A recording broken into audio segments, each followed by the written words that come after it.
अस्सलाम वालेकुम।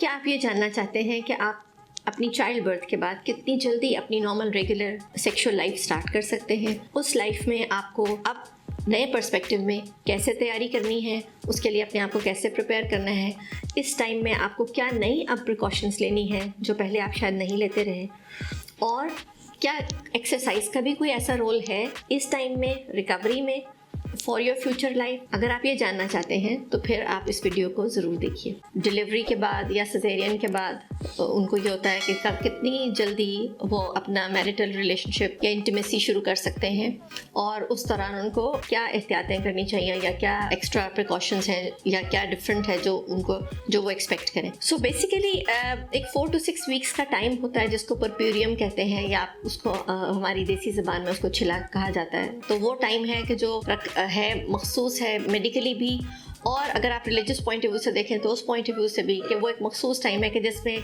औरत को रिकवर करने का टाइम दिया जाता है। वो किस लिए? क्योंकि एक बहुत बड़े प्रोसेस से, चाइल्ड बर्थ के प्रोसेस से वो खातून गुजरी है, चाहे वो नॉर्मल डिलीवरी थी या वो सिजेरियन सेक्शन था। दोनों सूरतों में कुछ ना कुछ डिस्चार्ज भी है इन एरिया से, एक एग्जॉस्शन की फीलिंग भी है, एक फटीग भी है, एक नए बच्चे की जिम्मेदारी भी है। उसके अलावा जब आप बच्चे को ब्रेस्ट फीड करा रहे हैं तो उसके साथ जो हार्मोनल चेंजेस हैं और उसके साथ जो ड्राइनेस है वो भी ज़ाहिर इन प्लेस है। और उसके अलावा ज़ाहिर है जब भी आप ये अपना रिलेशनशिप शुरू करते हैं तो फिर आगे फैमिली प्लानिंग की बात भी शुरू हो जाती है, तो कॉन्ट्रासेप्शन। सो ये तमाम कंसर्न्स हैं इस एरिया को लेकर कि कब रिलेशनशिप शुरू किया जाए और क्या क्या कंसर्न्स हैं जिनको के एड्रेस करना चाहिए। सो जैसे मैंने आपसे कहा कि 4 to 6 weeks, generally 6 weeks is an optimum time, जिसके बाद हम पेशेंट्स को अलाउ करते हैं कि ठीक है दे कैन हैव इंटीमेसी। और उसमें because this is the time जिसमें कि आपकी बॉडी स्ट्रक्चर्स अपने नॉर्मल हालत तक वापस आ चुकी होती हैं, जो एबनॉर्मल डिस्चार्जेस वगैरह हैं वो क्लियर हो चुका होता है, कोई ब्लड फ्लो है वो क्लियर हो चुका होता है, अगर कोई टीयर आया था या कोई इंसियन दिया था नीचे डॉक्टर ने या सिजेरियन के दौरान तो वो हील हो चुके होते हैं चीज़ें, और आपकी एक्लेमेटाइजेशन हो चुकी होती है साथ नए बेबी के साथ, उसको कैसे हैंडल करना है, उसके साथ कैसे जागना है, वो एक जो इनिशियल एक्यूट एग्जॉस्शन का फेस होता है वो ओवर हो चुका होता है। सो इस पॉइंट ऑफ व्यू से वो टाइम एक ऑप्टिमल टाइम है। अगर उस टाइम में भी इस दौरान आप उसके लिए प्रेपरेशन किस तरह से कर सकते हैं कि क्योंकि मसल्स काफ़ी स्ट्रेच हुए होते हैं डिलीवरी के दौरान और प्रेगनेंसी के दौरान भी, तो हम एक्सरसाइजेस बताते हैं, कीगल्स एक्सरसाइजेस, जिसमें जैसे नीचे से पेशाब की नालियाँ जो रोकने के लिए पट्टे सुकेड़े जाते हैं उनको सुकेड़ने की एक्सरसाइज हम बताते हैं, ताकि इस एरिया की टोन आहिस्ता आहिस्ता वापस आए, ताकि आपकी जो फीलिंग्स हैं और जो सेंसेशंस हैं वो उतनी ही नॉर्मल हो जितनी कि नॉर्मल आपको पहले महसूस हुआ करती थी। सो वो कीगल्स एक्सरसाइजेस शुरू कर लेना एक बहुत ही हेल्दी चीज़ है और वो ज़रूर कर लेनी चाहिए। और फिर जब भी आप रिलेशनशिप स्टार्ट करते हैं, अगर आपको ब्रेस्ट फीड आप कर रही हैं और आपको लगता है कि आप ड्राइनेस ज़्यादा महसूस कर रही हैं और उतनी आपको लगता है कि लुब्रिकेशन नहीं है, तो आप एक्स्ट्रा लुब्रिकेंट्स अपने डॉक्टर की एडवाइस से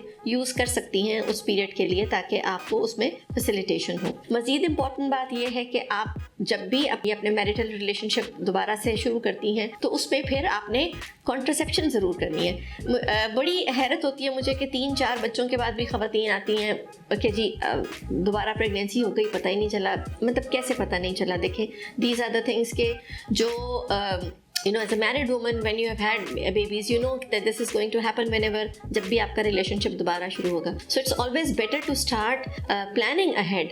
और जब भी आप अपनी गायनेकोलॉजिस्ट से पोस्ट नेटल विजिट पे आती है, यानी डिलीवरी के फ़ौरन बाद, तो आप उसी वक्त से, आइडियली तो हम एंटीनेटल पीरियड में भी इसको डिस्कस कर सकते हैं, लेकिन एटलीस्ट पोस्ट नेटल पीरियड में जब आप 1 हफ्ते बाद आती हैं तो आप उस वक्त तो ज़रूर अपनी गायनेकोलॉजिस्ट से इसको डिस्कस करें और टाइमली कॉन्ट्रासेप्शन स्टार्ट करें, क्योंकि जब फिर वो अनप्लान्ड प्रेगनेंसी हो जाती है तो उसमें फिर पेशेंट्स अबॉर्शन के लिए आते हैं, और अबॉर्शंस जो है सोशल ग्राउंड्स पे हमारे कंट्री में लीगलाइज्ड नहीं है।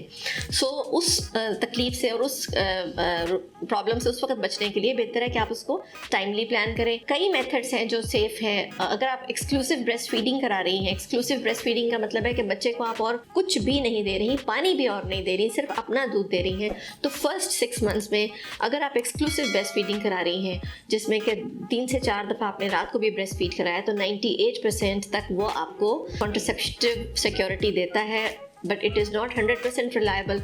सो और ख़ास तौर पे अगर आपने बेबी को कुछ और साथ सप्लीमेंट करना शुरू कर दिया, चाहे आपने वो चम्मच से पानी ही देना शुरू कर दिया या फार्मूला मिल्क देना शुरू कर दिया या कोई भी चीज़ और देनी शुरू कर दिया, तो फिर आप खाली ब्रेस्ट फीडिंग के ऊपर as a contraceptive method rely नहीं कर सकते। फिर उस टाइम में अगर आप जो भी अवेलेबल मेथड्स हैं, जैसे बैरियर मेथड्स हैं, कॉन्डम्स वगैरह हैं, वो यूज़ किए जा सकते हैं। और हम आपको mini pills, progesterone containing pills दे सकते हैं, इंजेक्शंस रखे जा सकते हैं बाजू में। उसके अलावा यूट्रस के अंदर डिवाइसेस रखी जा सकती हैं। जो ओरल कॉन्ट्रासेप्टिव पिल्स हैं उनके बारे में ये कहा जाता रहा है बहुत अरसे तक कि उनको डिस्करेज किया जाता था पोस्टनेटल पीरियड में 2 वजूहात की बिना पे, जिसमें से एक वजह तो यह है कि जी फर्स्ट मंथ जो डिलीवरी के फ़ौरन बाद का है उसमें पेशेंट की खून जमने की टेंडेंसी वैसे ही ज़्यादा होती है और कॉन्ट्रासेप्टिव पिल्स उसको मज़ीद बढ़ाती हैं। सो फर्स्ट मंथ को गुजारने के बाद आप उस पर्सपेक्टिव से ओरल कॉन्ट्रासेप्टिव पिल्स ले सकते हैं सेफली। और दूसरा कंसर्न यह था कि जी जो अब ख़वातीन ब्रेस्ट फीडिंग कर रही हैं वो अगर पिल्स लेती हैं तो उनका ब्रेस्ट मिल्क आना कम हो जाता है। ये जो अब मौजूदा लो डोज पिल्स हैं उनके साथ ये कंसर्न अब नहीं है। सो पिल्स को भी आप सेफली इस्तेमाल कर सकती हैं। आई होप कि आपको ये इन्फॉर्मेशन यूज़फुल लगेगी। Thank you so much.